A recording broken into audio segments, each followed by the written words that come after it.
அமெரிக்காவின் Los Angeles நகரில் சட்டவிரோதமாக குடியேறிய 44 பேர் கைது தொடர்பாக அங்கு போராட்டம் தொடர்ந்தும் தீவிரமடைந்து வருகிறது. இது தொடர்பாக ஜனாதிபதி டொனால்ட் ட்ரம்ப் சட்டவிரோதமாக செயற்படுகிறார் என்று கூறி கலிபோர்னியாவின் ஆளுநர் அவர் மீது வழக்கு தாக்கல் செய்திருக்கிறார். இது தற்போது அமெரிக்காவை பொறுத்தவரையில் பேசுபொருளாக மாறியிருக்கிறது. போராட்டக்காரர்களுக்கு ஆதரவாக கலிபோர்னியாவின் ஆளுநர் செயற்பட்டு வருகிறார். இந்த நிலையில் தொடர்ந்தும் அங்கு கலவரம் தொடர்வதாக தெரிவிக்கப்படுகிறது. இதனையடுத்து தற்போது சுமார் 700 மேலதிக படையினரை அமெரிக்க மத்திய அரசாங்கம் லாஸ் ஏஞ்சல்ஸுக்கு அனுப்பியிருக்கிறது. இதன் காரணமாக அங்கு தொடர்ந்தும் பதற்றம் நிலவும் என்று எதிர்பார்க்கப்படுகிறது. சட்டவிரோத குடியேற்றக்காரர்களை நாடு கடத்தும் அமெரிக்க ஜனாதிபதியின் எண்ணத்தின் அடிப்படையில் ஏற்கனவே அங்கு கைதுகள் இடம்பெற்று வருகின்றன. இந்த கைதுகளை எதிர்த்து அதே நேரம் சட்டவிரோத குடியேற்றக்காரர்களுக்கு ஆதரவாக அங்கு போராட்டங்கள் இடம்பெற்று வருகின்றன. இதன் காரணமாக அமெரிக்காவில் தற்போது பாரிய நெருக்கடி நிலை ஒன்று ஏற்பட்டிருக்கிறது. எனினும் கூட தமது கொள்கையை ஜனாதிபதி டொனால்ட் ட்ரம்ப் இன்னும்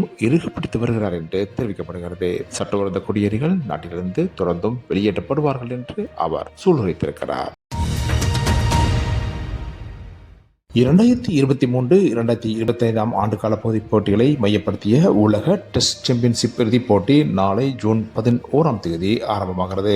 லண்டன் லோர்ட்ஸ் மைதானத்தில் நடைபெறும் இந்த போட்டியில் நடப்பு சாம்பியன் ஆஸ்திரேலியா மற்றும் தென்னாப்பிரிக்கா அணிகள் பங்கேற்கின்றன. முன்னதாக 2023 ஜூனில் ஓவலில் நடந்த டெஸ்ட் சாம்பியன்ஷிப் இறுதிப் போட்டியில் இந்தியாவை தோற்கடித்த ஆஸ்திரேலியா கிண்ணத்தை சுவீகரித்தது. எனவே அந்த அணி கிண்ணத்தை தக்கவைப்பதற்கான முயற்சிகளில் ஈடுபடும் என்று எதிர்பார்க்கப்படுகிறது. இந்த நிலையில் வலுவான தென்னாப்பிரிக்க அணியும் இந்த போட்டியில் கிண்ணத்தை சுவீகரிக்க முயற்சிக்கும் என்று எதிர்பார்க்கப்படுகிறது. போட்டியில் டெம்பா பவுமா தலைமையிலான தென்னாப்பிரிக்க அணியும் பேட் கமின்ஸ் தலைமையிலான ஆஸ்திரேலிய அணி வீரர்களும் களமிறங்குகின்றார்கள்.